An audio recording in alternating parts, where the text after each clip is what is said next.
Welcome to our full guide on how to change the highlight cover on Facebook. Let's walk through the steps together. To begin, open the Facebook app on your Android device. Once in the app, tap on your profile picture to navigate to your profile page.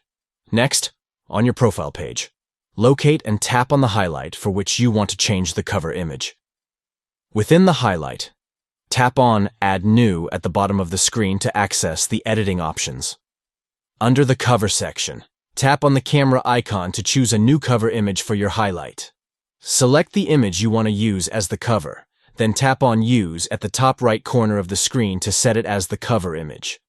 Finally, tap Save to apply the changes and update the cover image for your highlight on Facebook. By following these steps, you can easily customize and personalize your highlights on Facebook with cover images that reflect your style and content.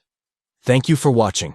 We hope this guide has been informative in showing you how to change the highlight cover on Facebook, enhance the visual appeal of your highlights, and make them uniquely yours through these simple steps.